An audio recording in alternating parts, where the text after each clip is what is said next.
Je suis tombée sur un post Instagram d'un psy qui proposait dans les commentaires de mettre une photo de leur cabinet. Et trop intéressant parce que du coup j'ai regardé par curiosité et ça m'a fait penser à un truc en voyant toutes les photos. C'est l'espacement qu'il y a entre l'endroit où le thérapeute va se poser pendant la séance et l'endroit où le patient va se poser pendant la séance.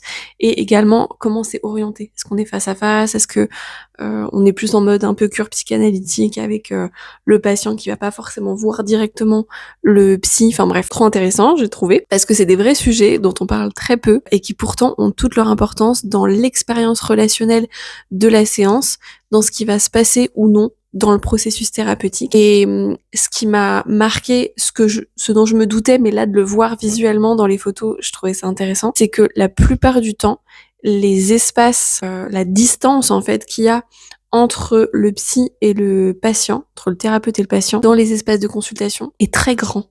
La distance est très grande. Alors, elle est pas non plus excessive, hein, on n'est pas dans la galerie des glaces, chacun de son côté. Mais quand je me formais en PGRO, il y avait, alors j'ai un doute, mais je crois que ça s'appelle la prosodie, mais il y a un autre terme dont je ne me souviens plus là, mais c'est pas très important le terme exact, où en gros, à partir d'une certaine distance, on perd certaines informations, des micro-expressions du visage, notamment. Dans l'analyse qu'on peut en faire, dans la captation là de qu'est-ce qu'on peut choper comme information. Donc, dans cette formation PGRO, il nous conseillait de garder une distance, alors il faut pas être collé non plus, hein, au thérapeute patient, il n'y a pas besoin d'être collé, mais d'avoir une distance quand même relativement proche pour ne pas perdre tous ces éléments.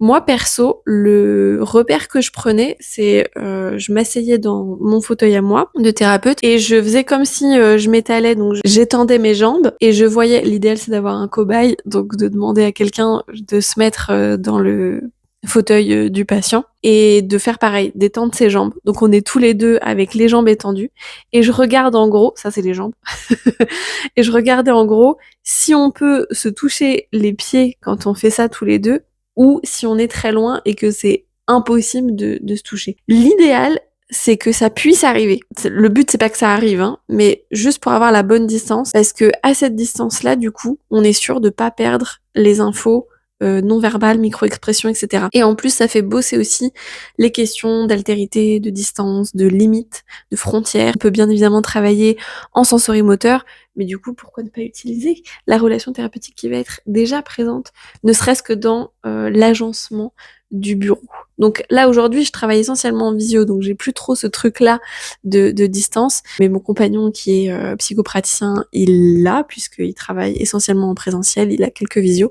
Et du coup, on a checké aussi l'emménagement de ce cabinet de consultation avec ces repères-là. Et c'est finalement pas du tout un détail, parce que ça a énormément d'importance dans ce qui va se passer et comment on va pouvoir créer une alliance thérapeutique aussi qui nous permettra de travailler après avec notre patient. Je suis très intéressée pour que en commentaire, soit vous me mettiez aussi vos photos de cabinet, parce que j'ai appris par ce post-là qu'on peut faire ça dans les commentaires. Donc mettez-moi les photos de vos cabinets en commentaire si vous avez envie, bien évidemment. Et dites-moi aussi si vous avez des repères, si vous avez des trucs que vous préférez, vous, dans l'aménagement de votre cabinet. Je trouve ça super intéressant, parce que ça parle de beaucoup de choses. Idem, si vous préférez être face à face, trois quarts, etc. Moi, je suis pro face à face. Aussi parce que, pour bien capter tout ce qui est prosodie non verbale, etc. c'est mieux. Et puis de travailler l'altérité aussi, je trouve ça plus intéressant, perso, de le travailler comme ça en face à face. Mais dites-moi tout dans les commentaires.